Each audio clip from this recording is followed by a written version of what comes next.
Okay, hampa, hari ni aku nak share sikit lah. Apa ni? Sehubungan dengan video aku yang sebelum ni pasal side income tu kan. So aku nak share dengan hampa pasal sistem ni.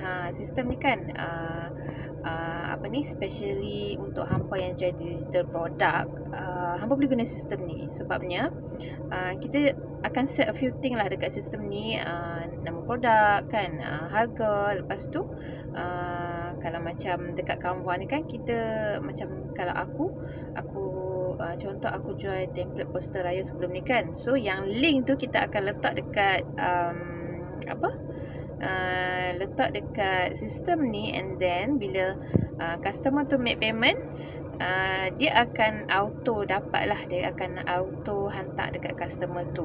So bukan saja customer yang dapat notification, tapi kita juga as a seller dapat notification. Sangat-sangat senang weh, serius. Aku kan aku share ni bukan apa, sebabnya sebelum ni weh, aku sebab dah lama tak, aku since 2018 kan dah resign kerja kan, memang duduk kat rumah. So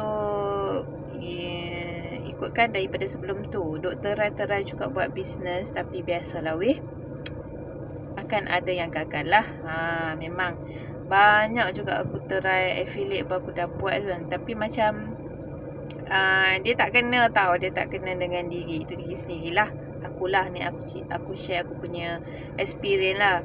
Okay, so macam Canva ni aku dah guna dalam 4 tahun lebih kan. 4 tahun lebih je suka guna share dekat social media kan. IG tu memang selalulah aku buat kan. Aku guna template dekat Canva ni, aku share dekat IG aku, and then aku duk cari-cari lagi lah dalam tu, duk cari-cari apa bisnes, apa side income yang aku boleh buat kan. Lepas tu dalam setahun lepas kot, setahun lepas tu macam aku, yelah yang pasal orang duk sharing template daripada Canva ni kan, orang duk share banyak dekat ni lah, dekat TikTok ni kan. So daripada situlah aku duk shock tengok orang design kan. Kita kalau tengok orang design lawa-lawa ni memang macam shock kan. Lepas tu tambah benda tu pula macam kau design benda yang kau suka kan, kau buat benda yang kau suka, lepas tu kau dapat side income, mestilah macam tertarik kan. Tapi before this aku tak dikenalkan. Betul ke ayat tu? Aku macam tak dikenalkan dengan sistem T ni lagi tau, tak tahu lagi. Tapi yang duk rancak time tu ETSY, yang tu. Tapi yang tu serius tau. Beberapa kali macam bila datang salary tu kan, aku pergi ke sistem dia. Aku dah set tau, aku dah set banyak juga, kena set yang dekat ETSY ni. And then bila sampai nak make payment tu, aku jadi macam tak boleh go lah kan. Lepas tu bila next salary pula kan, nak buat payment lagi, tak boleh lagi, memang tak tekan lagi lah. Sebabnya dekat ETSY ni dia ada payment masa kita nak register and nak letak kita punya first product. Lepas tu kalau tak salah aku lah, every transaction dia akan tolak lah dekat kita punya ni. Okay, so macam aku takut juga sebab benda tu dia international kan. So macam tak berapa nak faham sangat sistem tu. Takut nanti ada side macam hidden cost apa semua kan. Aku takut bab tu, sebab yelah kita ni bukannya banyak sangat duit kepuk-kepuk kan. Takut nanti ada cas apa-apa jenuh, macam tu. So aku duk delay, memang tak banyak lah. Aku duk buat dah several design macam aku duk buat. Aku duk create planner. Memang duk situlah setahun lebih dah.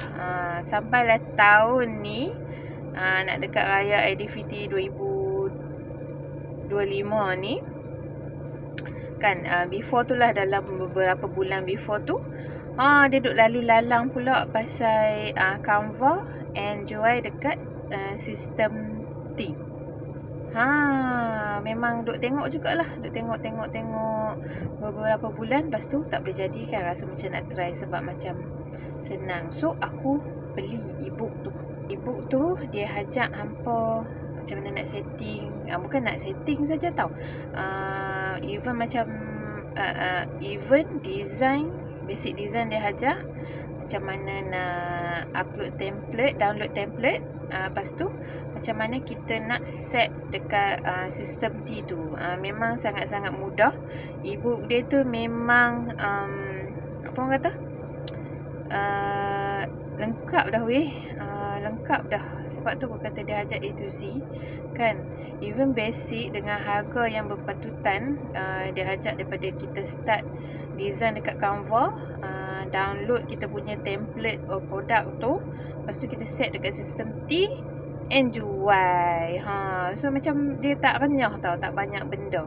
Macam tu straightforward. Sebabnya kalau macam yang lain kan, macam aku cakap pasal ETSY sebelum ni kan, dia nak belajar ETSY tu satu hal, kita nak kena bayar kan. Lepas tu nak pergi ke next level, nak kena upgrade lagi. Lepas tu yang benda lain pun, macam nak belajar Canva tu pun nak kena bayar juga. Macam sebelum ni aku bayar for ETSY tu 100 jugalah. Yelah kita nak ilmu kan, nak belajar kan. So yang ni tak payah sampai 100 pun, below dah boleh dapat semua tu. So best juga sebabnya aku buat yang poster raya tu terjual walaupun tak gempak macam orang lain, tapi alhamdulillah ada result. Aku sangat best lah tu, dia macam jadi kita punya semangat lagi nak teruskan. So yelah, aku start dengan poster raya. Lepas ni aku nak try yang lain pula, design lain kan. So kalau ada musim-musim apa tu kita ikutlah musim dia kan. Nak try yang lain pula, macam kalau nak buat poster pun boleh, nak buat planner macam yang aku cakap tadi kan. Lepas tu nak buat apa lagi, nak buat activity kan, activity for kids. Banyak cabang, serius aku cakap, banyak cabang kalau kita guna Canva ni. So aku lepas ni nak try yang new thing. Tengah duk buat sebenarnya, tengah duk buat lagi, tak siap lagi. Stay tune lah. So kalau hampa ada apa-apa pertanyaan pasal sistem T tu, apa boleh je komen, okay? Ataupun DM aku. Nanti insyaAllah aku try jawab lah apa yang aku tahu, okay?